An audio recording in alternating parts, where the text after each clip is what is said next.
This is the part where I'm always laughing. Hey, this is Johnny Bean doing a live Google Hangout tonight with Rob Johnson and David Nesdall. Hey, What's up, guys?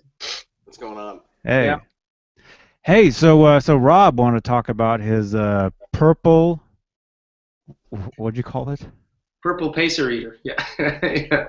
Purple Uh, Pacer this is multi-tape. a Kramer multicolored tape pacer replica guitar, modeled after the one that Ed had in 1982 for the Diver Down tour. It was one of the first, one of the first Kramers he started playing. Um, it had at the time it had the Strat headstock on it. Back when Kramer was making the Strat headstocks, they used to call them the lawsuit necks. They got a cease and desist order shortly thereafter, but there was a pretty extensive line of Kramers that was released with the Strat headstock. This is a copy. I'll go into the details of this particular guitar in just a minute, but this guitar is kind of a cool guitar. I always kind of liked it. Again, not one of my absolute favorite Eddie guitars or anything like that, but it was kind of a change for Ed in that this guitar started out as a purple body, is what this one is. It's a purple Kramer Pacer guitar, and it had a Rockinger bridge on it, a Rockinger gold tremolo, which this one does not have, but I'll just show you what they look like because I have one on my black Pacer. It's a the Rockinger bridge was named the Eddie Van Halen tremolo back in '82 because Ed was trying them out, and Rockinger kind of caught his attention with these bridges, which is kind of like a Floyd-like bridge in some ways, not nearly as good in my opinion. And Ed was not really a big fan of the bridges, from what I recall, because they were very brassy sounding, because they are made of brass and kind of thin sounding. I don't think he really liked how they stayed in tune. And then it ended up, ultimately going to Floyd Rose's. But that was one of the only guitars he had. I think Ed had a white one and a purple one, I believe. And I got pictures of them with both of them. And the purple guitar, before he taped it up like this, he played live with Alan Holdsworth at the Roxy. And there's some video of that and some audio as well. And it's kind of cool. And sometime during the Diver Down tour, or shortly before, he took all for one of the first times, except for the first Frankenstrat with a pinstripe. The thin black lines were actually tape pinstripes. He actually used tape instead of painting it, and he put all this electrical tape, which is a combination of white, blue, yellow, and orange tape. And he just basically rolled the tape all around and kind of made this weird design, and kind of looked pretty cool. Definitely looked kind of cool. And I don't have any live recordings of Ed playing this guitar live, but I do have some pictures of him playing it. There's definitely a few out there. I got one on my wall right here of Ed, actually playing this guitar in the Diver Down tour live, or maybe at a sound check, I guess. And there's pictures in magazines of him, with it backstage, and I believe Ed still has the guitar today. And I think this guitar saw road use on the Diver Down tour, and I believe that was it, right, Dave? Yeah. Diver Down tour, yeah. Mm-hmm. So, wasn't a guitar that was really overly popular, but it's definitely kind of a cool guitar. Like I said, that's kind of the history of what I know about it. Ed's also had he had a Rockinger tremolo on his bridge. And he also had the gold Godo chevron crown head tuners on his, kind of like exactly the same ones that were on the Kramer ad guitar. Not the same ones, but the same exact kind. Yep. Gold and everything. So the guitar definitely had some cool history behind it with some cool parts on it. I don't really know how it sounded, but Ed must have liked it because he did use it on tour. So I got my first one of these guitars from a friend of ours, Jerry, was gifted to me probably 12, 13 years ago, 14 years ago. And it was basically identical to this one. exactly like this one. It had gold Floyd on it with a black bar to kind of make it look the part of a Rockinger, but still had the qualities of the Floyd. It was a purple Kramer body, pacer body, with a Strat style neck with a, just a copy with a Kramer logo on it to make it look like the lawsuit necks. And I had that guitar for maybe, I don't know, 7 or 8 years and ended up getting rid of it. And I think maybe 2.5 years ago, I kind of wanted to do another one because I hadn't had one since. So I found this body on eBay, and this body is a real Kramer Pacer body. It is a real Kramer body. The body was stripped down. It was white, and I painted it purple, and the purple paint job came out great, just rattle can purple. And the neck is a, I actually don't know what it is. It was a neck I got off of eBay for like $50, believe it or not. And it had a Floyd nut on it. It was a Strat style neck, no logo or anything. So my guess is it was a just a replica neck, replica Strat neck. It's very, very, very fat, and I don't particularly like playing the guitar because it's such a fat neck. It's like a baseball bat. But it does play nice. I mean, it stays in tune real good and everything. But it is a little hard to play because the neck's pretty fat. So I put just got basic Schaller tuners on it, and like I said, it's got a gold Floyd nut, gold hardware. I put the logo on myself, says Pacer Series, and painted the body up. Just did a retape job on it today. Because the tape was lifting off. If anybody ever does one of these replicas, what you find is, and I'm sure Ed's is doing the same thing, and if you look at pictures of it up close, you can kind of see, especially up in here, where the tape kind of is lifting a little bit. If you stretch the tape too much when you put it down, the tape will lift ultimately because it's electrical tape. And and it's taken a lot of weird grooves and angles and stuff like that, so it's kind of hard to, get it to seat down. It'll stay, but you'll find if you stretch it too much, it'll lift off. So I learned that the hard way, so I'm very careful when I do these guitars now not to stretch it too much. But after a couple years, just this thing just sitting in the rack, the tape will start to lift. Not so much on the top, but on the sides and stuff like that. So mine was actually starting to lift pretty bad on the side, so I stripped it all down last week, and this morning I got up and just taped her up again and did another tape job on it. It came out pretty cool. Again, Floyd Rose, gold Floyd Rose special this one is. And it's got a Duncan 59. And just the basic Eddie hardware. It's a no-name pickup in the neck. It's not even hooked up. So none of these switches down here really works. Everything I got hooked up so it's dead. The tone knob doesn't work. It's just one volume knob, typical Ed fashion. The rest of the stuff is just for looks. I don't know if Ed had his hooked up that way or not. I wouldn't doubt it if everything was dead other than the bridge pickup. We'll never know. Not really sure. But and married the neck up to the body, and it plays well. And like I said, I just did a retape job on it this morning. You can see the back. Has a control cavity. Now, Ed's does have a cover over the trim claw springs and everything. I chose not to do that on mine. I had one, but I took it off when I did the retape job because I kind of like access to this. And I really don't like how it looks with the tape on it. Neck plate is just a basic chrome neck plate. It's not even a Kramer, really. But basically, it's just kind of a parts guitar, but it is a real Kramer body, and and the neck really fits it pretty well. And like I said, it plays very well. And it is it's kind of a cool piece. And I do like having it in the collection. It definitely, fits the Eddie bill. Yeah.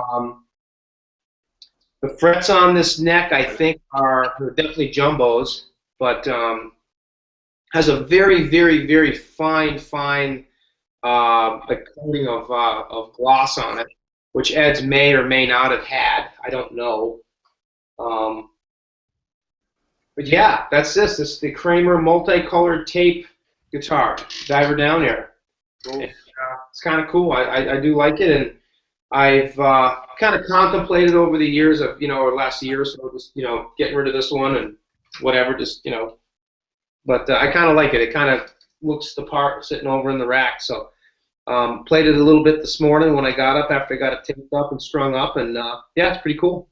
Awesome. A little guitar. Can I make a suggestion? Absolutely. A little nail polish, clear nail polish on the edges where the tape ends and starts. We'll probably keep it from coming up. Right on the ends, Dave, where like right here where it stops. Yeah. Right there. Yeah. Yeah. Or if it starts and stops on top of another piece of tape. Yeah, which is like right here. Just a little dab, like a little line of clear nail polish should do it. Okay, cool. I'll definitely keep that in mind. Yeah, that's cool. Yeah. Yeah, this is kind of a guitar that you don't really see a lot of out there. Again, it's not a popular one. A lot of people don't really like, taping up their guitars. I remember one of the first guitars I ever did, I tried to do a 5150 back when I first got into doing this. I didn't know how to do any, painting, so I had a red guitar, and I took white electrical tape and striped it in black electrical tape. And it looked cool as hell, for like the first month, and then everything lifted up, and I said, okay, I guess I got to tape this. I think we all did that. I had one of my first guitars, well, I guess I was in 6th grade or something like that. I had a green Strat copy, green Fender copy, no-name copy. It was like a dark green, and I taped it like the Frankenstein, just all white tape. I didn't use any other colors. So that was, and it had a white pickguard on it. So I did, I did that striping job with the white pickguard on a green body. It looked cool for like a minute, and then, again, just like you said, the tape comes up. Yeah. Yeah. My guess is, if you were to look at Eddie's guitar, because I think this guitar still is sitting in 5150. If you were to look at his, I'll bet you the tape would just be massacred by now. It's probably lifting up everywhere and bubbled, and probably on the top. But yeah, and I also notice in the summertime when it gets real hot, the tape will stretch. It'll shrink. And it'll shrink, exactly. Yeah. So this and time, it'll leave little black marks where the edges are. Exactly. Yeah. That's why you do the nail polish. Okay, I'm definitely going to do that. That's like the schmutz on the Frankie, though, right? On the top horn? Yes. Wasn't that from black electrical tape? Yep. Yep. But yeah, that guitar, though, in the summer, that thing will it'll, like melt. Yeah. Well, literally, like this spot right here, I don't know if you guys can see that right here, there's a piece of white tape that stops. And when I did my last tape job, I stopped it right where, the tape meets. And then in the middle of the summertime, when it got really hot, it stretched. And it was about 1/8 of an inch off. So when I did this replica, I overlapped it to make sure that when it stretches to kind of compensate a little bit for that. Good idea. Little tricks that you learn over the years, when you do stuff. I mean, you learn it with painting, and you guys all know, you've done all this stuff. Taping one of these guitars, believe it or not, the process is actually very simple. This actually only took me 45 minutes to do it. And I've done a bunch of them in the past where I've taped these over. And like I said, every couple of years I'll retape it just so that so it looks better. Just rip the tape up. And it's actually easier to do that because you can see where the gooey stuff was, where to put the next strip of tape. Right. Have you memorized how to do it? Memorize, like the orange goes this way.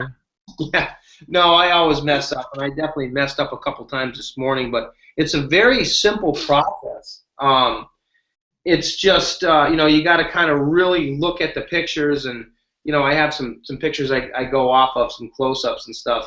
But you really got to look at it, because if you don't, you think you got it figured out, and this is the bottom layer, then you get halfway through, and then you're crap, you got to pull it up, and because there's an orange or blue piece of tape that goes over the other one. But yeah, I got pretty lucky on this today. It's a pretty simple process. It's not hard at all. But yeah, kind of cool. I mean, I do like the guitar. It's not my favorite one, but yeah, Kramer multi. Gotta have it. You gotta have it in the collection. Gotta have Yeah, it. you got it. Yeah. Yeah, well, I was gonna say there is audio of him playing that guitar. The Alan Holsworth gig. Yeah. Yep. That is him playing that, but it was just purple. It wasn't taped up yet. Right. Yep. I was just listening to that the other day, as a matter of fact, too, John. It's funny you said that. That's kind of a good gig. I always was kind of amazed with Ed's playing on that because it was very, very unorthodox because he was trying to play Holdsworth's type music, you know. And I remember an interview with Ed in '82. I don't know how to play this guy's stuff, you know. So he came up with these little ideas and stuff. He said something like it takes him 2 hands to do what Holdsworth can do with 1. Yeah. Yeah. Yep. Yeah. But it's pretty cool. That's probably where he came up with some of that stuff, was trying to mimic Holdsworth. Yeah. That's actually a good point. Very well could be. Mm-hmm. Yeah. But yeah, it's kind of a cool guitar. The whole Rockinger thing is kind of neat too, you know. I mean, it's funny because that was famed, you know. I mean, I have an ad from the '80s. It says the Rockinger, the original Eddie Van Halen tremolo. I've seen that. Yeah, and it's pretty cool. You know, I mean, that's why I said it's kind of neat to have a guitar that has one. I mean, you know, it doesn't come close to a Floyd, no doubt, in my opinion. Nothing does. Yeah. But there's definitely some history behind those things, you know, definitely. I think they kind of jumped the gun. I mean, they thought they had Eddie, you know, hook, line, and sinker on that, and then turns out Ed was like, I don't like it, you know. But yeah, there was all kinds of bridges too back in those days, you know. I mean, I remember a bridge called the Wonder Bar. Remember that? Yeah, Washburn. Yeah. Oh, no. Yeah. I had one of those on one of my main guitars. This was back in like 96, 97, Sorry to hear that. My main axe at that point, besides the Ernie Ball Music Man, of course, which you saw in a video the other day, was a white Hamer Phantom. You know, really? Phantom A5, what it was, and it was kind of labeled the Andy Summers model guitar, somewhat. Yeah. And the one that I had a Washburn Wonder Bar on it that somebody had stuck on, or maybe they came. I think it maybe came stock like that. Some of them came with regular bridges, some came with Wonder Bars, whatever. And I hated that bridge. I could not stand it. I finally got rid of it and stuck another bridge on the guitar. But what happened, I'd stuck like a Paul Reed Smith generic bridge on it. So I had to drill for the posts for it, right? And I ended up going a little too crazy with the drill press and went like all the way through, and oh god, and that guitar, I basically kind of destroyed that thing, and it was one of my favorite guitars too. So I'm quite upset, you know. Thank you, but I still have the guitar, you know. I still love it. Actually, I have 2 other ones now. I've got a black one, which was actually my main one some years back in this band I was in, called the Mayfire, and then I have a red one as well that a friend of mine sold me for like $150. You know, yeah. He didn't know what it was, but within the Hamer community, they're pretty good guitars. Yeah. And I've loved them. I've always loved them. I still play my black one because that's the only one that's really playable. Didn't Steve Stevens use that for a little while too? What they did was they kind of morphed that guitar into like a more rounder, smaller guitar, which became like the Steve Stevens model. So it wasn't the same guitar, but it kind of the Phantom, I believe, kind of turned into the Stevens model. Right. Had the same pickup configuration where it looks like a lot of people think it's a humbucker with 3 coils. No, it's the humbucker right? and a single coil. But it's a humbucker and a single coil within the same ring. Yeah. Is what it is. It almost looks like what they would call the motherbucker. Hey, watch your language. Is that what it was? You know? You motherfucker. Which was an actual pickup, though, right? You know, it actually was a 3-coil humbucker. I think. If anybody knows, let me know in the comments, please. But anyway, getting back to the original thing, the Washburn Wonder Bar. Did not like it. Still don't like it. No. I didn't even like the looks of the things, honestly. I could never. I always chuckled when I saw pictures of it or whatever. And I actually, like you, Johnny, there was a guitar shop down close to where I live. It used to be years ago. It's closed down now, but it's called Amherst Music Shop. And I used to go down there all the time on my days off, 10, 15 years ago, and play the guitars. And they'd always get some really cool stuff in. It was that old vintage guitar shop. They had nothing new. It was all old stuff, which is why I liked it. I mean, every once in a blue moon, some guy would trade in a Wolfgang, a PV Wolfgang, or a Music Man. Very rare occasion. But there's some really awesome Strats and stuff they used to roll through there. And I remember it was a Strat copy. I want to say it was I don't know. It wasn't a Fender. It was a knockoff, but it had one of those Wonder Bars on it. And I remember I played it, and it was just, I did not like the look of the thing. But all I could think of is like, the Wonder Bar. It sounded like a kid's snack or something. They take this. So, yeah, sounds too close to Wonder Bra. Wonder Bra, yeah. I was gonna say Wonder Bread, but yeah, I think you got the idea. But yeah, the Wonder Bar. I think it came out in well, it would have been what, early 80s, 83, 84. Ace Frehley, even earlier than that. Ace Frehley had one on his Washburn guitar. It probably came stock on Washburns, obviously, because it was Washburn. Yeah. But that was the whole craze. There was the Wonder Bar. There was a minute when Ace Frehley was a Washburn endorsee, and he had this funky shaped looking guitar. And I think what's the name of that record? I can't remember the name of his record. It's the one that he did in the early 80s. He had a solo record, and he used that guitar, and it had a Wonder Bar on it, and it's horrible. Absolutely. Yeah, I mean, that was that. You're right, and that was that craze where it was back right around the time where Floyd was just starting to come out. And everybody was trying to be the new Floyd Rose, or to become the thing Floyd Rose became, Right. And so many great guitars got ruined by all these, wankers having their vintage guitars destroyed, by putting these Wonder Bars. Well, actually, the Wonder Bar sat on top, so the Wonder Bar. It did. I don't think that destroyed anything. A Kaler totally destroyed a guitar. Absolutely did. You had to dig like a square hole in the top of the guitar. Yeah, you had to route this big thing. Yeah, it was awful. Hey guys, I don't mean to cut you short, but I'm really feeling under the weather, so I'm gonna say goodnight. But no problem. Well, I hope you feel better. Yeah, thanks. I just want to get better. So you can look back at this video in a couple days and laugh. Yeah, absolutely. Oh, look how horrible I looked. Oh my God. Hey, you guys have a good night, and I'll catch you both tomorrow. Sounds good, Dave. We'll do another video real soon here of our Frankenstrats. Oh yeah, that's a good one. A guy by the name of Peter wants to hear more about the Bumblebee as well. Not our Bumblebees, but Eddie's original one. Yeah. He wants to know more of the origins of that guitar, and cool. I told him that we'd get to it either tonight or in the next video. So awesome. That'd be good. All right, buddy. Well, hey, hope you feel better. Thank you so much. I'll talk to you guys later. All right. All right, Dave. Bye-bye.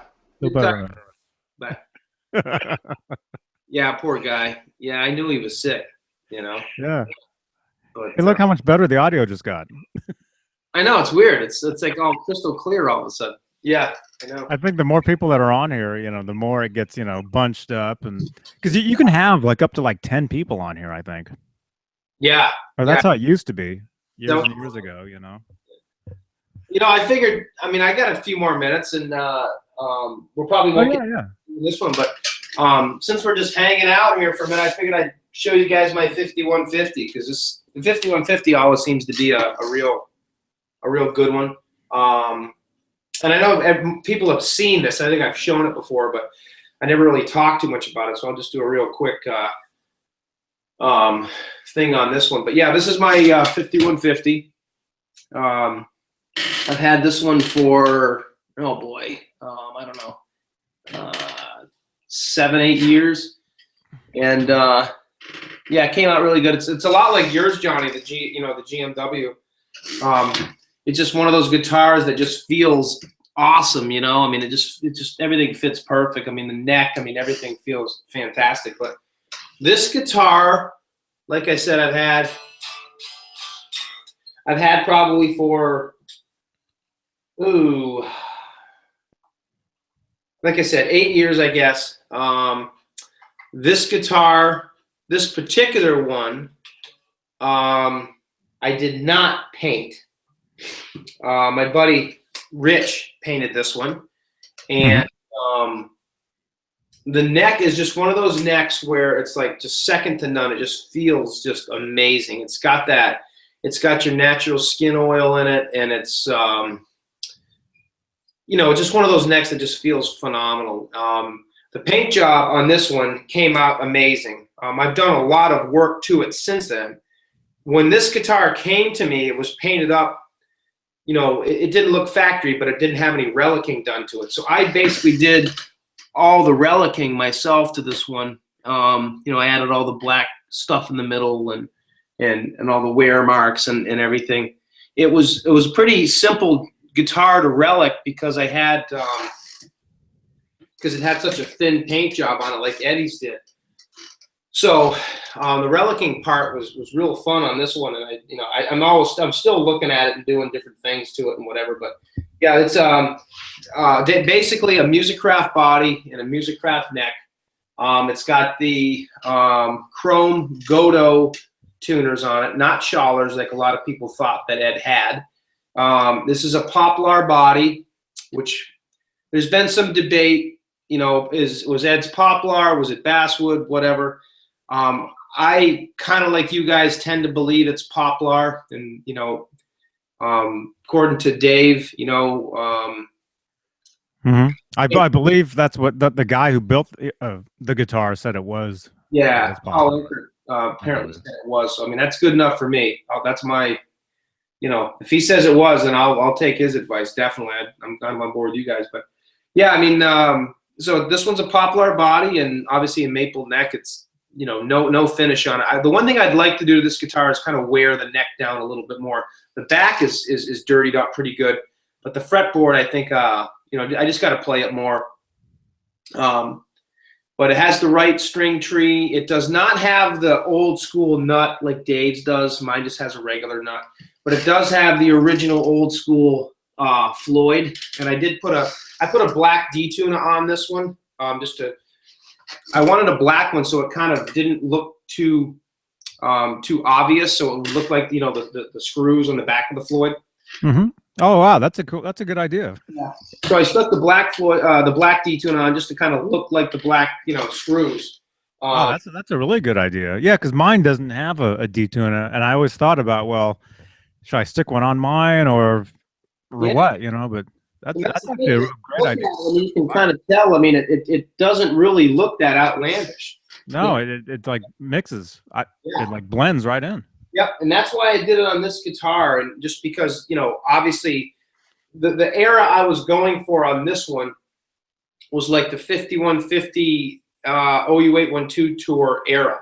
That's kind of how I got the relicking on this one. I got the 5150 kicks and everything on there, and overspray and stuff like that on the bottom came out pretty cool. I mean, that all went pretty smooth, and on the back, and the overspray came out pretty cool and all that. But yeah, so I mean, it was definitely this is a fun guitar to play. I mean, it just has that feel. It's one of those guitars. It's definitely my go-to guitar, kind of like yours is. All the videos, Johnny, you've done with your 5150. I mean, this is definitely that one guitar. It's got that Music Man neck feel to it, which is basically what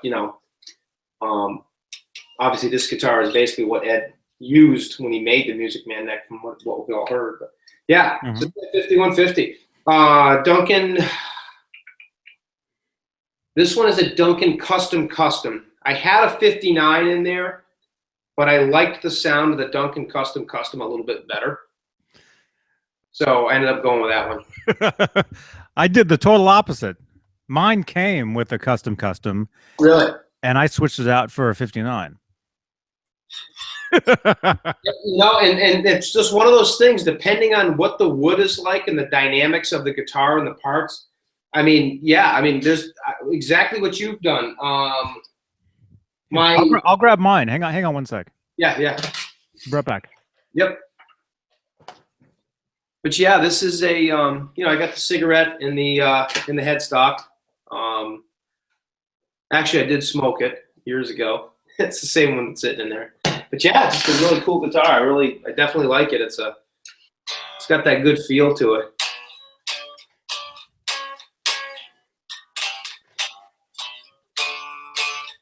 There you go. Here's mine. Oh yeah. Right here. I love that pickup you got in there. The zebra pickup. Looks great.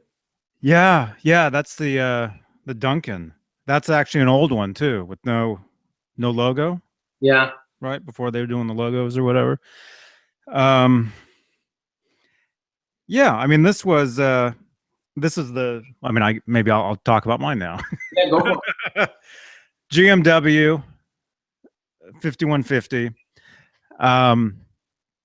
They made two versions of it. They made like a brand new looking version, and then they made a relic version.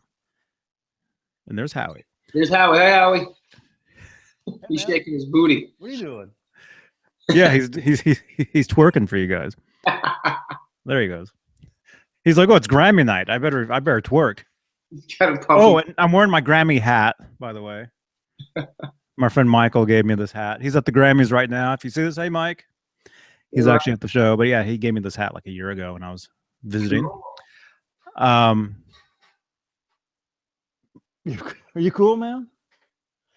What was I saying? Yeah, so this was the relic version. So a lot of this came, from the place, like all, here, like all this, it came, from the place, whatever. Yeah, that was good. But this I did myself.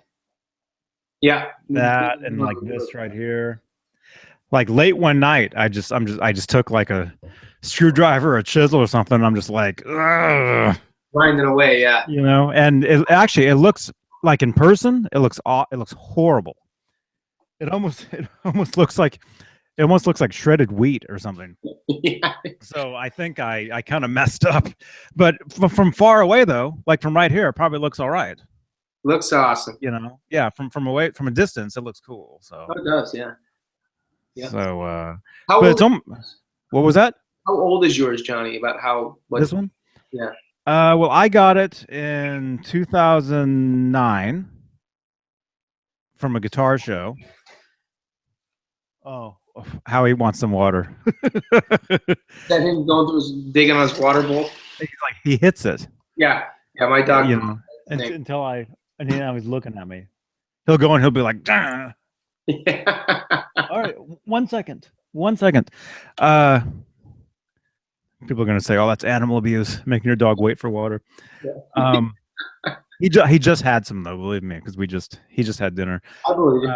I got this in 2009, used. I think it was built maybe a couple years before, maybe. So I hear him over there, stick banging the water. I better give him some water real quick. That's cool.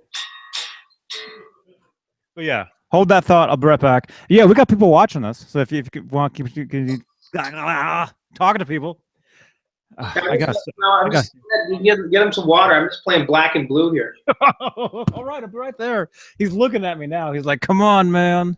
All right, yeah. People are actually watching you. So if you want to tell a story, I'll be right back.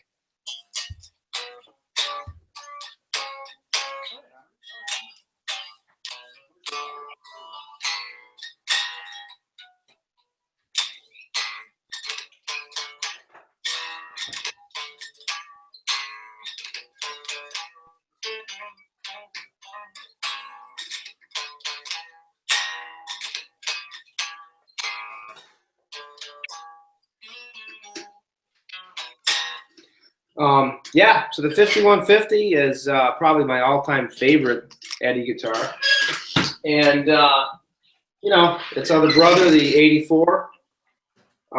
Kind of two cool guitars made around the same time, you know. And we were actually talking about this the other day, Dave, Johnny, and I, that actually the 1984 guitar, when it was made, this one here, back in 1984, was Eddie's main guitar.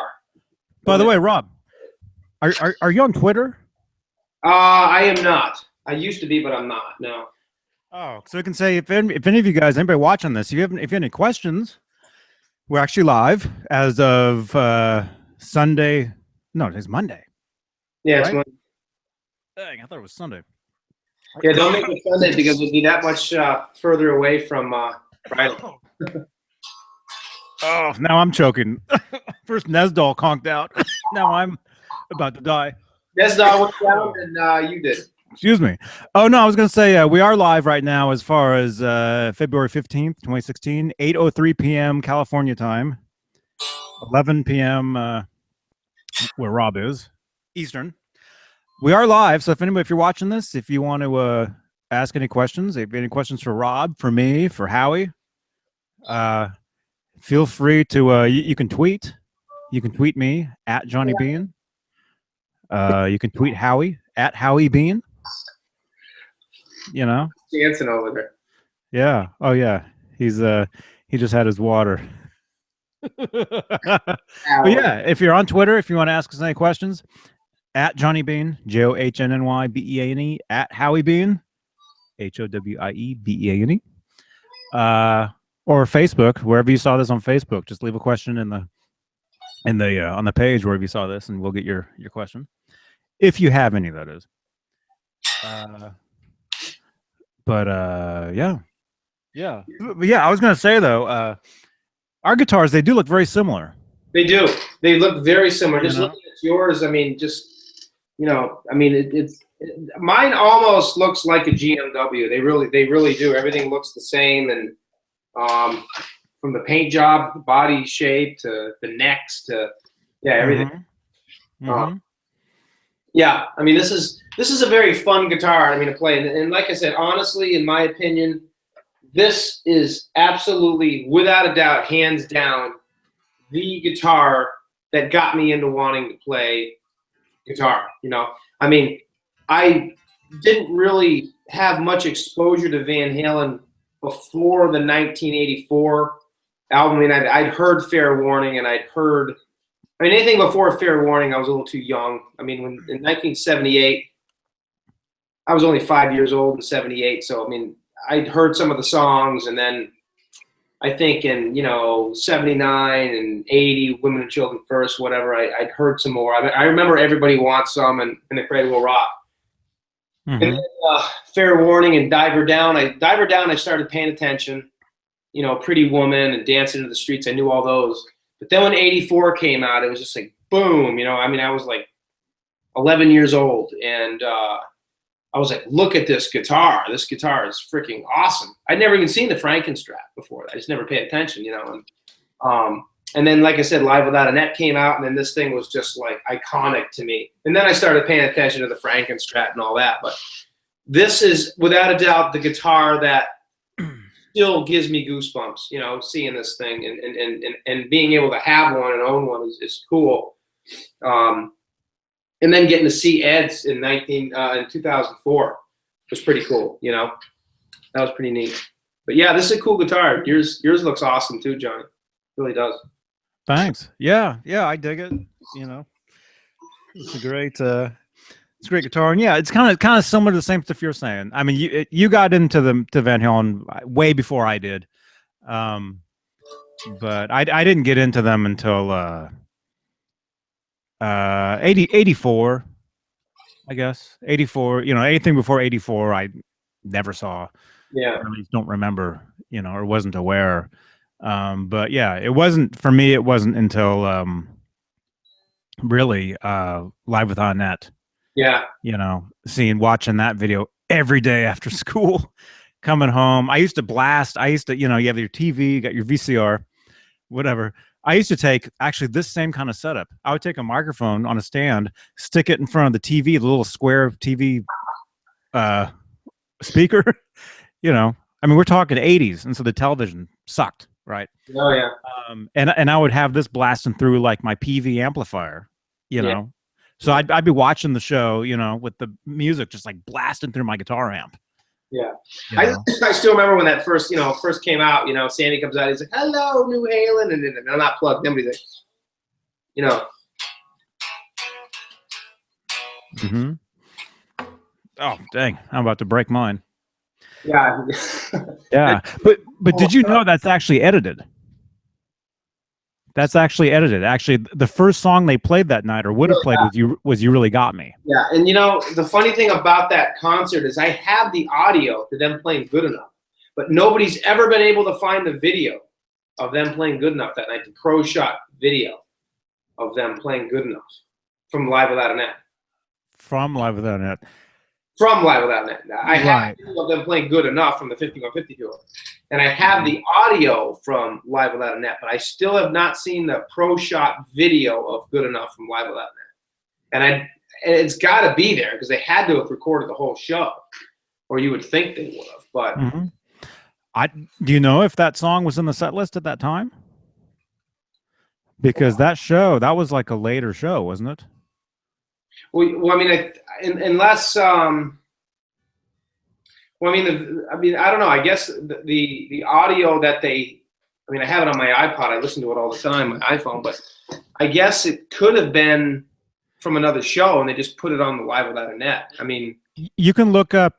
There is like something called like setlist.com or something, where it actually has the set list of like every show ever or whatever.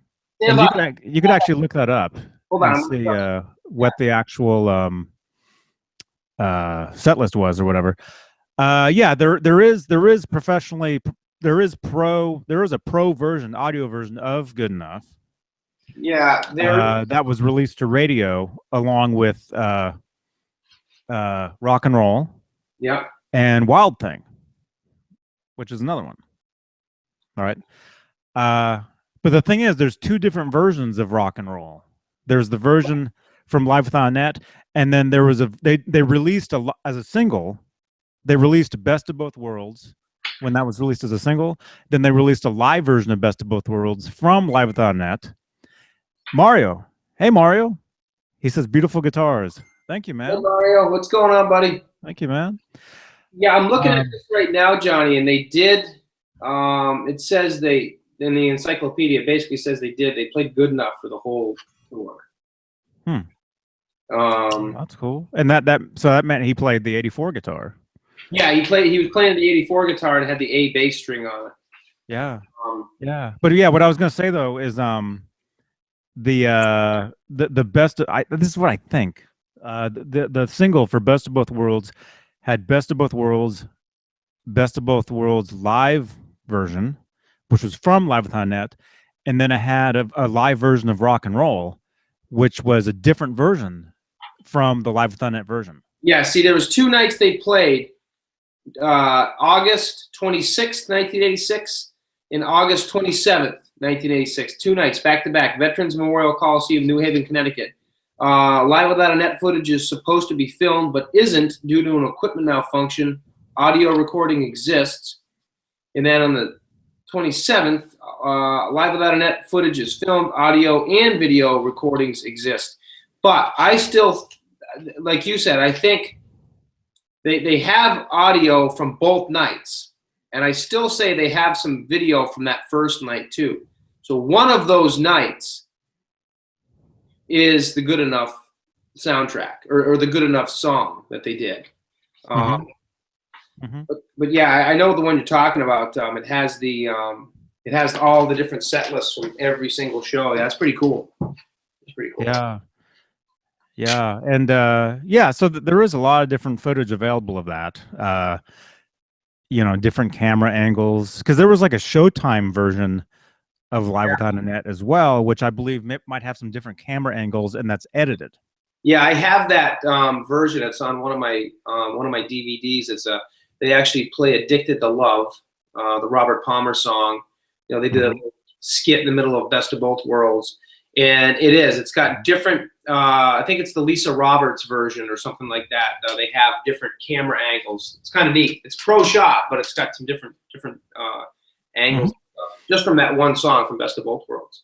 And like you said, the Addicted to Love. They either actually broadcast that live on the MTV Video Music Awards, or it was pre-recorded and then they showed it as it was supposedly live or something.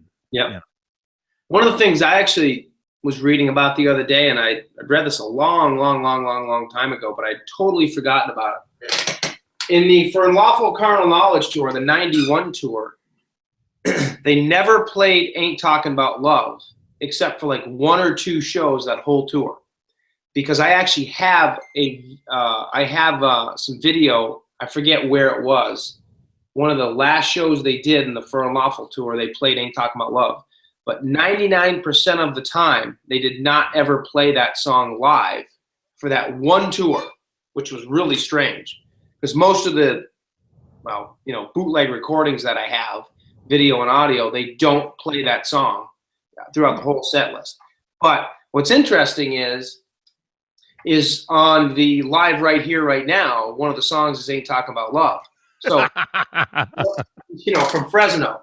Now, what's funny is I was reading that song was done in the studio, and they added audience mix. That whole album was done in the studio. The whole thing was redone. Yeah. The whole album. That's something that bothered me, even back then, was that audience hissing crowd noise sound, because it's a loop. So it was just, I knew when that thing came out that there was something wrong here. This just doesn't sound live. The whole thing was just totally fake. I mean, it's not fake like when it was done in the studio, but it wasn't live. The whole entire thing was redone audio-wise in the studio, where they actually played along to the footage. Like they watched the footage, and there actually is audio recording of Man on a Mission. It was either Man on a Mission or what was the other one? In and Out. In and Out, yeah. There's actually audio of that with Sammy singing over it, and then you can hear when the song is over, it ends, and Sammy's like, "Okay, I'm out of here," like he's in the studio leaving the booth. Yeah. Mm-hmm. That's cool. Yeah, the whole thing was totally redone, and I knew there was something weird about it back then, and that it never sat right with me because of that audience loop. Yeah. It's just a loop, and it's just like it ruined it. If you took that audience out of the thing, it would have been fine. Yeah. But you can tell that the way they played, it just didn't sound live. There was supposedly recordings, of what was the other song? Well, the one that really gave it away for me was the single from that, which was the Won't Get Fooled Again. Oh yeah. That was a single from that album. They released that to radio, and I remember in an interview, Eddie is saying, "Oh, we went through all these tapes from all these tours, all these years. We found that." I think he might have said that was from a show from that was taken from an 0812 show or something, right? Yeah. But then it's like, wait a minute though. That sounds like you're playing your music, man. Yeah. That's not a Kramer. Yeah. Your tone is none of the tone from none of that is anything but. Yeah, you can totally tell. I mean, that tour. I can listen to any current tour recording from them at all. I mean, any recording, and if it's if it's post OU812 tour, you can tell immediately. Ed's that he's got that big processed sound. It's that Music Man. Yeah. Oh, and the 5150 amp. In the 5150 amp, which I think in the early, which is basically nothing more than the original 5150. They still say it was nothing more than this hot rodded Soldano amp. Because I mean, Eddie was using a Soldano in those days too, back in the For Unlawful days. And I mean, I remember Soldano was totally pissed because they were trying to, accuse Eddie of stealing the circuit for his 5150 and, and all that stuff. And I mean, I don't think that's the case. I mean, I think Eddie really liked the Soldano, and he really obviously loved his Marshall. So when he came out with the original 5150, it was his kind of combination of a, culmination of a Soldano and a Marshall, and he nailed it. I mean, the 5150 was just amazing. I mean, to be honest, I still miss my 5150 combo, my PV 5150 combo. That was a great little combo amp, I've got the 412 sitting right there. Yeah, that's awesome. But I can't play it where I live. Yeah. I can't. I plugged that thing in one time. I had it turned up to 0, and it was too loud. The thud. It shook the whole place on 0, so I can't even use it here. I have to actually go out to a rehearsal studio or a studio. I have to play it somewhere else. I can't even use it here at all. That is a crazy amp. I'll tell you, that thing was amazing. And Eddie's sound today is phenomenal, no doubt. It's great. I mean, I love this sound on this last tour. I really like the sound on the 2012 tour. But I mean, I really liked his sound in the 93, 95 eras too. I mean, those 5150s were just, he had a magic setup, I think, back then. And, he really utilized that wet, dry, wet setup. And he had a lot of chorus and a lot of harmonizer on those. And, we had the detuning setting. And one of the things I actually use on my rig to get me that balanced kind of sound is, I know these guys are using the Eventide harmonizers and all that stuff, and those things are awesome. But if you guys out there that are watching this, any of you guys like the For Unlawful Carnal Knowledge, or especially the balance sound at all, a lot of people don't like that. I really do, and I love all of his sounds. But I have a little Boss PS6 harmonist that I use, and I'll tell you what, I'm not plugged in now. I don't have my amp all warmed up or anything, but that little PS6 harmonist, when you turn the little dial on detune, and then you adjust your depth, that gives an amazing balance sound. It really does. I mean, you crank into like Seventh Seal or Don't Tell Me or something like that, or Pound Cake. I mean, it's really, really, really got that mid-90s sound, that Ed sound. And I think one of the last songs that Ed kind of had that sound to, and then even then he was kind of getting away from it, was Humans Being. That was like one of the last songs that Ed recorded that, or Respect the Wind, the Twister stuff.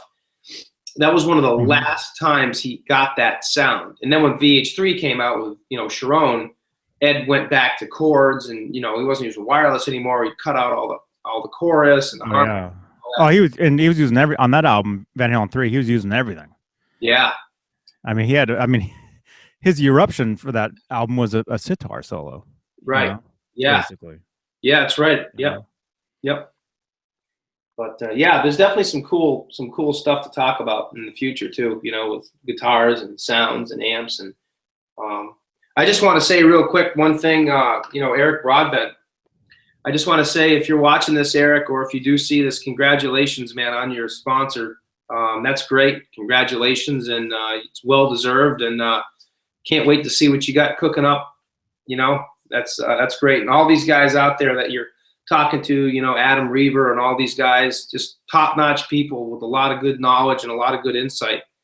And it's always fun doing these videos, and it's always cool watching those guys as well. And I just want to say thank you to you, Johnny, for putting all this stuff together and taking the time to post all the links and, putting these hangouts together. I mean, it's I know it's, a lot of work on your end too, but thank you very much. Oh, no problem, man. Oh yeah. It's a lot of fun. I mean, it's great talking to you guys about this stuff. Yeah. Geeking out about, cool guitars and yeah, definitely talking some history. It's fun talking about like what we were talking about tonight about the Live-a-thon net, some of the stuff that some people might not know. Yeah. And Mario said something. What'd you say, Mario? Balanced tour sound. He loves it. Cool. Awesome. I do too, Mario. It's one of my favorite sounds. One of my favorite Ed sounds.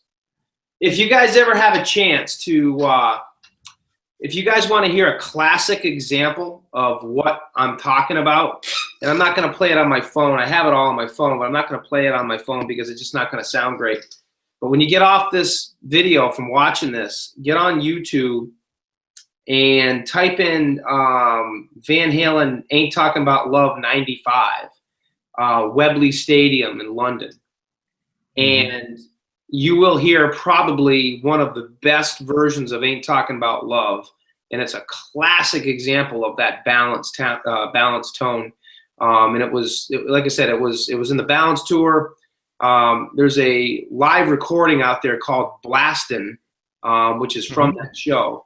And I had that. Yeah, I had that CD. I still have it now, just as the MP3. You know, but right. I had that. I bought that CD. Well, it was a bootleg. You know. Yeah. Oh yeah. Brand new one that came out in '95 or '96. Yeah, me too. Whatever it was, and yeah, but those shows, they're really working it though, because you know that was the shows. Oh, Mario has it too. Hey, Mario.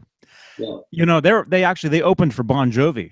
Right. On that, so they were actually trying to get in and out as fast as they could because they were playing for an audience that didn't care. Yeah. for those shows. Yeah. You know, they wanted to see Bon Jovi. They were there to see Bon Jovi, and Van Halen's set list was about 40 minutes. It was totally cut. His solo was totally cut. Everything. Yeah. You know? Like I said, I have some live video recordings of the Balance tour when they were overseas, and yeah, I mean the whole shows were like 40 minutes. His solo was like almost as long as Eruption on the VH1 album. You know, I know. I've seen that. I know. I think I know. I've seen one of those shows. They're outdoor shows. Yep. Huge outdoor stadium shows where they're playing during the day. Yeah, Cardiff, Wales is one of them, and the other one is Germany, I think. Yeah. And they're really cool to watch. It's a daytime show, you know, and they come out and I think the set list was something like Seventh Seal, Run Around, When It's Love, Ain't Talking About Love, You Really Got Me, Feeling. I don't think there was no solos except for Eddie's, maybe, right? No drum solo, no mic solo. No mic solo. I don't think anybody really, made a big stink about no drum. They were an opening band on that tour. Yeah, I mean nobody knew who they were. Yeah, which is really weird. It was weird to think, them opening up for Bon Jovi. It doesn't sound. I know. You know. I mean, in '95, Van Halen was massive. You know, they were freaking huge, and yeah, I know. I always thought that was cool. And I got some interviews actually where, Sammy's kind of downplaying it. Oh yeah, he goes, well, they opened for us a couple of shows, then we opened for them a couple of shows. It's like, no, you didn't. You opened for them the whole thing. Nobody would admit, opening for this one or that one, but it was pretty cool. He played it out pretty good. But.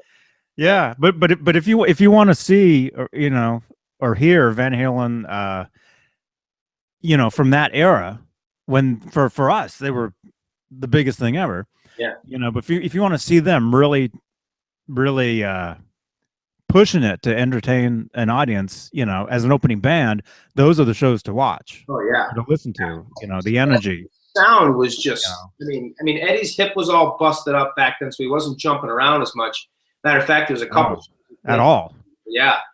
I know what you're gonna say. Yeah, a little bit more energetic, a little bit more, but some shows he was just totally grounded. But he actually sat on a stool. Yeah, I know. He actually had a stool that he sat on. Yeah, it's funny because if you want to hear that sound though, that this massive, huge arena rock, like just kick-ass, majestic, powerful, chorusy, harmonized, big sound. That's the Balance tour sound. I mean, it really was huge. I mean, I remember hearing Seventh Seal in 2004 when they started playing. I was like, what is that? It's just like, I was like, that's not Seventh Seal, And then you listen to it on the Balance tour and it's like, whoa. I mean, it was just like, it was just massive. And I still listen to those live shows today and I'm just like, it's just incredible. It's mind blowing listening to the sound that they got back then. You know, Eddie's tone's always changing, and I guess back in those days he kind of liked that sound. But you could tell in '95 Eddie was getting sick of that processed sound. He was looking for a more raw, classic kind of tone. And it's funny, the next tour he goes to playing, you know, he ditches the wireless. He's playing the PV Wolfgangs. He's got a much more direct setup. I don't think he was really utilizing the wet, dry, wet setup with his amps as much anymore. And he wasn't using the, well, his setup on stage was like, what, 2 or 3 cabinets? Yeah, that was it. It was a small, tiny setup. And so what was the deal? Oh, Mario, by the way, says he has the same cutout as you. That cardboard cutout. Yeah. The guitar. That's the guitar one, right? Yeah, that's the one with the cream PV Wolfgang. Because there was also the amp one that has him in the cowboy boots. I used to have that. You stand there like that. Yeah. I don't know anymore. Yeah, there was that one too. But what was I saying? Oh, but so what's the deal with the if you know the Van Halen 3, the live guitar tone? It always had that cocked wah kind of sound to it. Yeah, it was very. Yeah. I was. Even though he was using the wah a lot, but it wasn't that. It almost sounded, you know, it had a real. I did not like his sound in the 03 in the 3 tour. His playing was fantastic. I mean, he was playing great, but I did not like his sound. Did not like it. That was probably the one tour that I really was not, well, other than the 2004 tour. But I mean, that was the first tour that I was just kind of like, just, you know, it was a drastic. Were you there? Did you see them on that one? Yeah, I did. I saw him in '98. I saw him in Hartford, Connecticut. I saw him in Boston, and I think Mansfield, Mass. Actually, yeah, because Gary's voice gave out in like "One I Want." 3 songs into the set, his voice gave out, and Eddie came out and said, "Sorry guys, can you come back tomorrow night? His voice is dead." And we're all like, "What?" And Eddie's like, "We're gonna, you know, honor all your tickets." I actually have a bootleg of that show of Eddie saying that. He says, really? Yeah, come back tomorrow. I'll actually get it for you. I'll when we go offline sometime, Johnny, I'll play it for you. They halfway through the song, they stop, and everybody's like, you know, booing and whatever. And then Eddie comes out on stage and he's like, "Sorry guys, Gary's voice came out. You know, can you guys come back tomorrow? I'm sorry. And then they came back the next night and they did a great show. But yeah. Wow. Yeah, that was pretty cool. Yeah. Well, no, actually, it wasn't pretty cool. Well, it's cool now. It's cool now. So many years later to hear stories about, because I never heard about that. I drove all the way out there. It's like 2.5 hours away. Get out there to see 3 songs and then have to drive back and take the next day off because they're coming back that next day and go back out again. You know, yeah. Oh man. Yeah, they should have just played the whole set instrumentally. I kind of wish they would have. You know, I mean that for the whole tour. That would have been cool. Well, I'll tell you my story real quick. And Mario said something else. What'd you say, Mario? Hey Rob, I got the same cardboard cutout. Oh, he saw them on the 3 tour in Toronto. Oh, cool. Good deal. A year to the day, kicked ass live. Yeah, that was a cool song because Eddie went right into his solo in the middle of that. Yeah. And he was playing that special, you know, for his solo. That Sunburst one knob special, yeah. That's cool. I was going to say something real quick because you were saying about your story, how you had to come back the next day. I saw them, I want to say 3 times on the Balance tour. Yeah. I saw them in San Jose. Slash's Snake Pit opened up. And I ended up running into the singer of that band at the time. I ran into him back like in a hallway. And I think I told this story on a previous hangout. I told it on one of those Facebook Live things I do. This friend of mine who was teaching guitar lessons at the shop I worked at, his name is Alex Skolnick. He was in this band called Testament. Oh, he still is. Actually, they're still around. I told him I was going to the show and Slash's band was opening up, and he's like, "Oh, I know the singer. If you see him, say hi." You know, and I end up running into the guy, you know, like in a hallway at the arena, right? So I'm like, "Hey, you know, Skolnick says hi," and he's like, "Oh, cool," you know. But he's the guy. If you saw any of the footage of Eddie of them playing in his backyard, and there's a singer singing "Jump" and stuff. Yeah. That's him. Okay. That's the singer. Same guy. I'm sorry, I can't think of his name off the top of my head. But no, and then I saw the Balance tour in Oakland, and I remember I get to the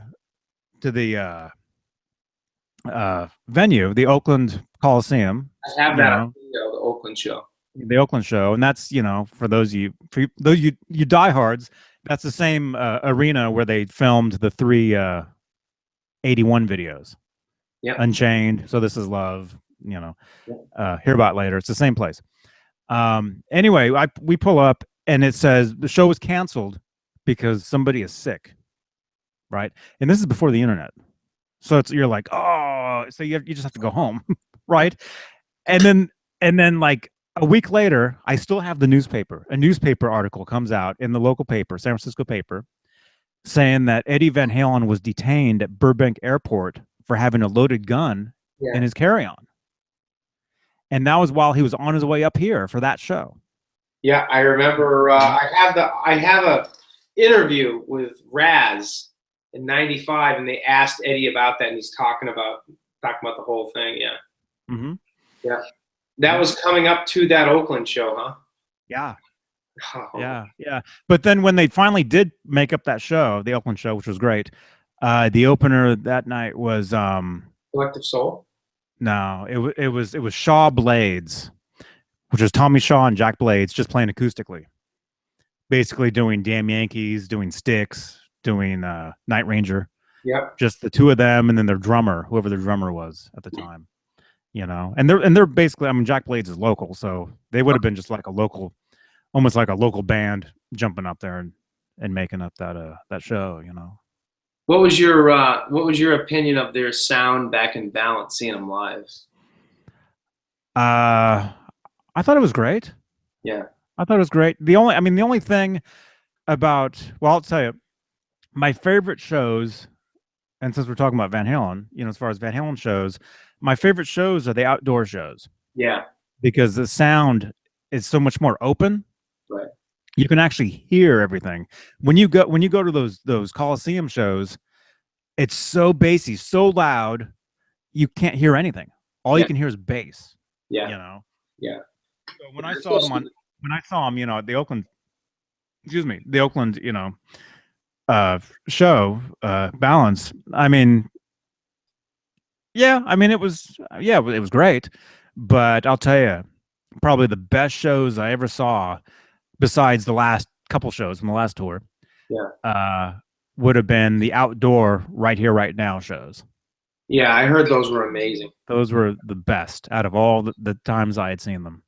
I remember when I first heard them play. I forget if I think it was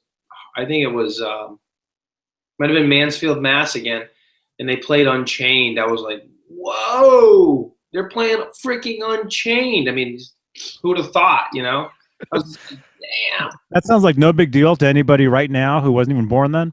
Yeah. But back then, for Van Hagar to pull it Unchained was a huge deal. Yeah, I mean, that's what a lot of these guys don't know. I mean, now, you hear all the classics. I mean, but back when Roth left, in '86 for 5150, they played "You Really Got Me," Panama, and Ain't Talking About Love, and that was like basically it.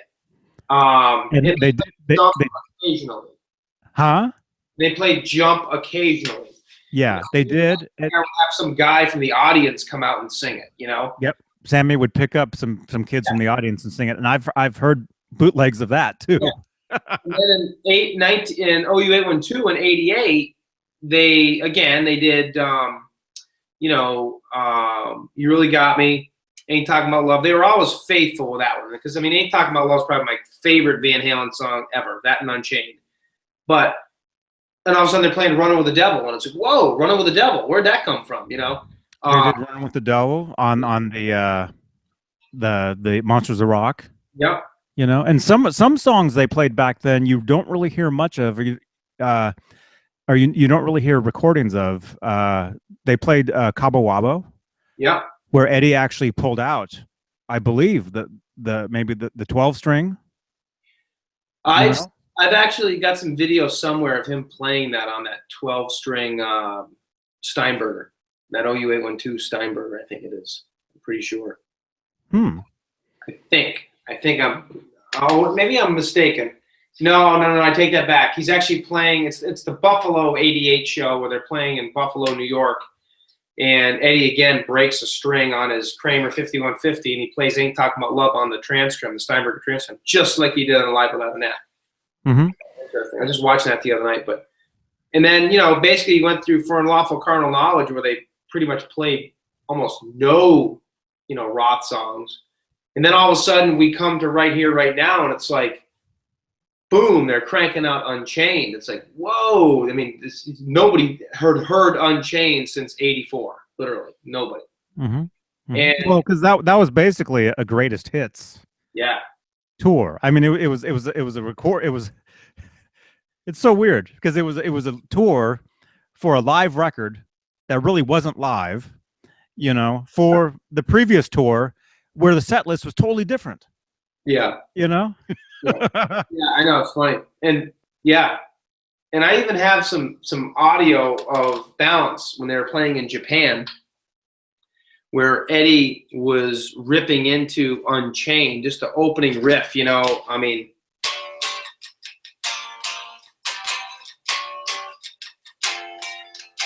Just that in his middle of his solo. It's like he was just having withdrawals from that music.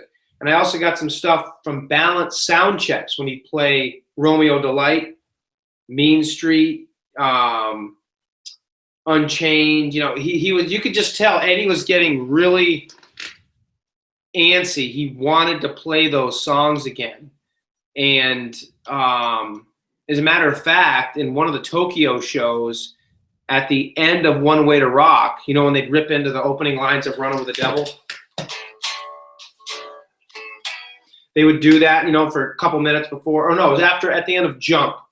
They'd play like like 20 seconds of Running with the Devil, and then they'd start with One Way to Rock.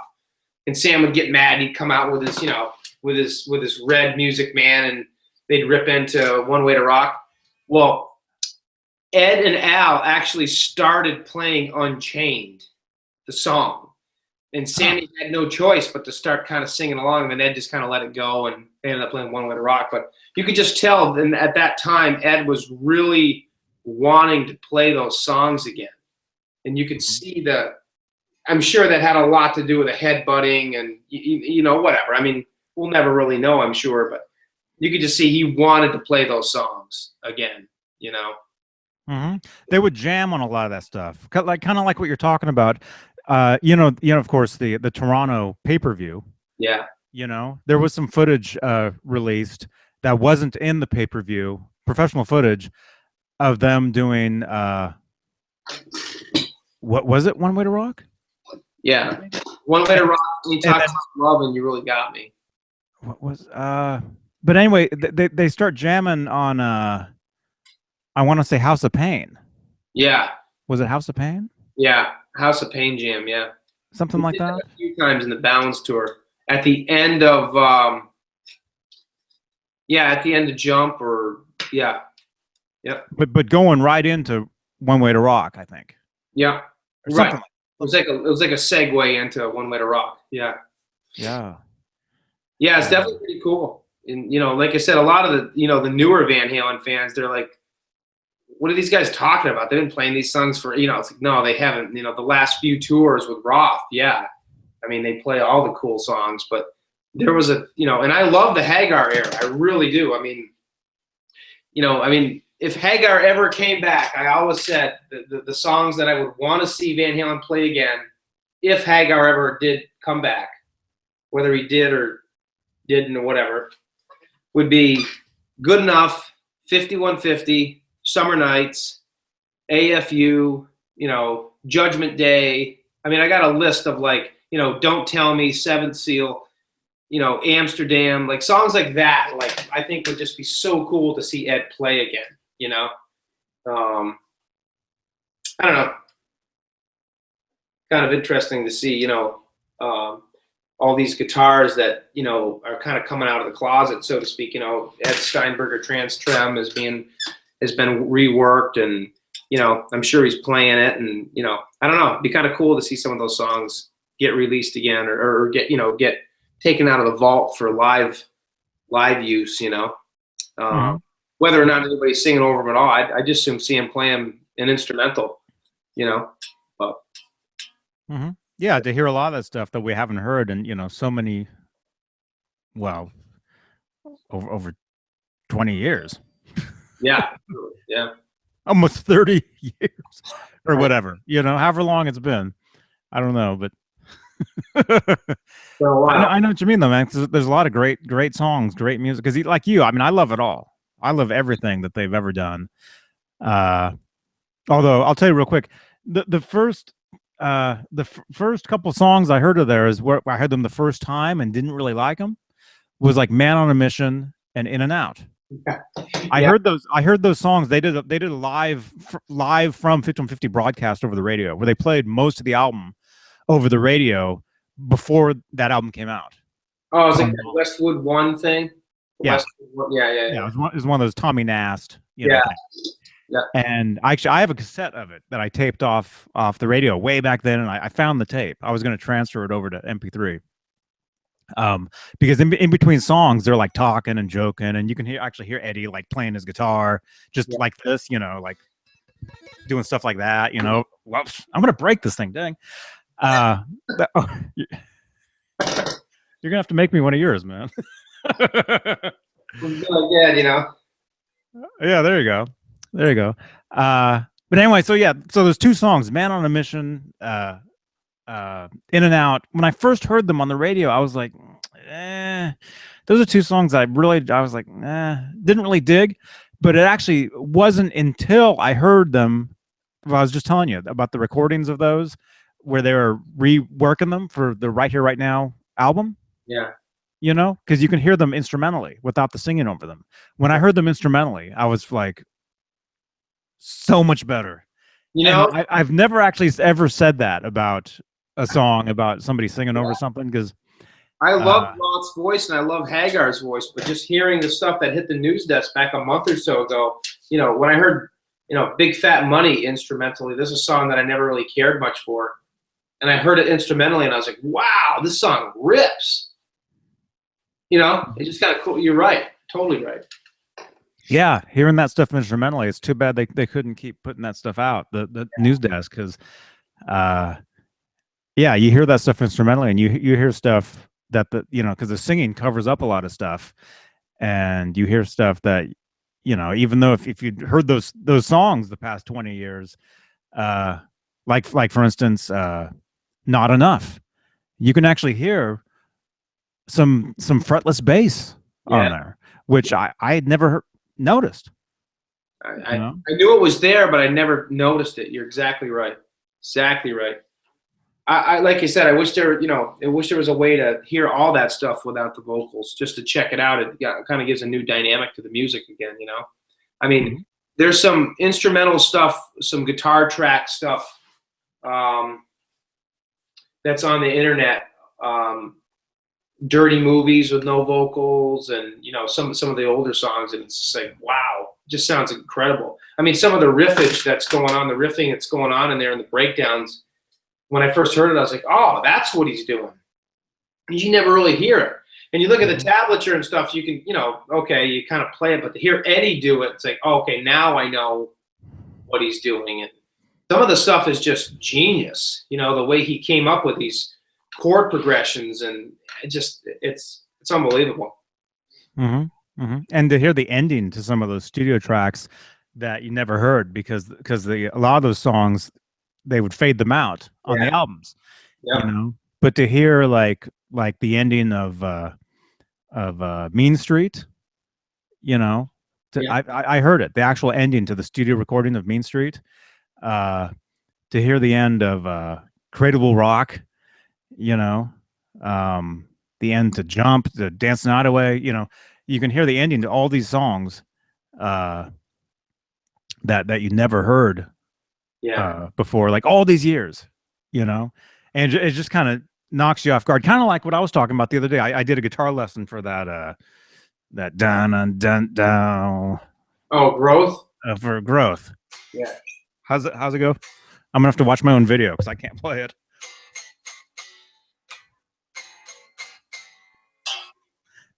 Yeah, yeah. It's just an A chord. It's just an A chord with a what is that? Is A sharp a note? Yeah, I have to. B flat. It's just a. Yeah. There it is. Anyway. Yeah. See, I have to watch my own lessons just like you guys. Because in real life, I can't play. I don't really play guitar. No, I'm just kidding. What was I even saying? Oh, so the other day when I recorded that lesson, I said something about how I grew up on the vinyl of When We're Children First. And at the end of Simple Rhyme, there's that little hidden piece of music, and it's super cool, and it just like fades out. It's like, what was that? You know? And then, you know, when CDs came out, you bought the CD, you pop it in, you hear that song, even though it's just like half a second more of music, you hear it. You hear the whole thing, and it's like, whoa. Yeah. Like, that was crazy, you know? And like kind of like the story I was telling where originally, I guess what they had planned to do was because the original version of that, it faded out.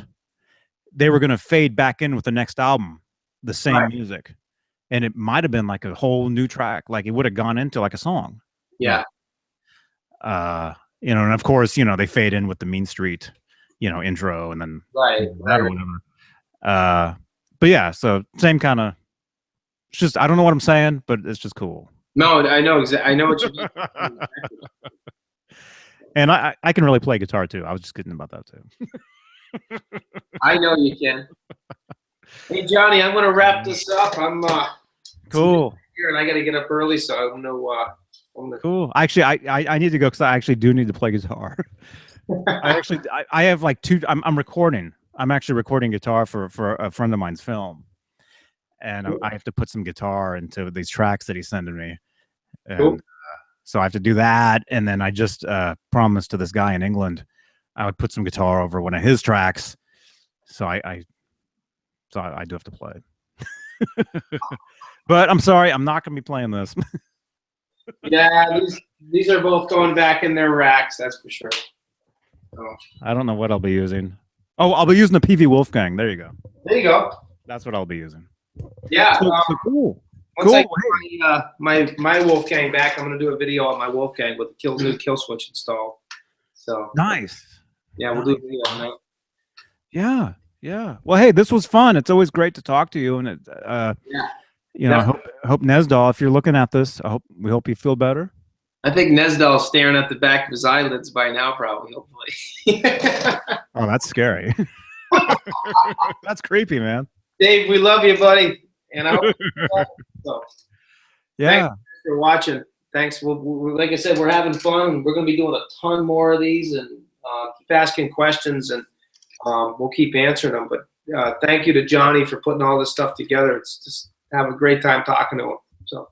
Yeah, no problem, man. And yeah, definitely, we've got a bunch of ideas for more of these. Yeah. And like some special guest kind of things. Yeah, definitely. Which will be really cool stuff. Definitely. Yeah. So hey, great talking to you. If you're looking at this live, there's 4 people. Thanks for watching. Thanks, Mario, and all you guys. Thanks so much. Thanks, Mario. Thank you, everybody. And yeah. So johnnybean.com. That's where you can reach me. Where can people reach you? Do you have a?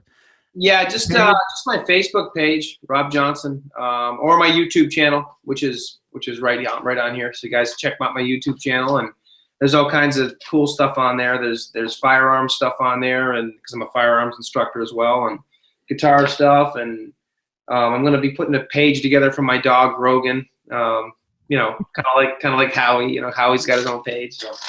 But yeah, well, Johnny, listen, I'll talk to you tomorrow, bud. Howie has stalkers. Yeah. I'm not kidding either. I'm sure he does. I'm not joking. I'll tell you off air. All right. I'll tell you after we'll hang up. I'll tell you a story real quick about something like that. Okay. Just so you don't think it's weird. All right, johnbean.com. So don't hang up. Don't hang up. Oh. We'll see you guys later. Good night, guys. Nesdal, feel better. We'll be laughing about this later, Nesdal. All right, everybody, rock and roll. See ya. Rock on, guys.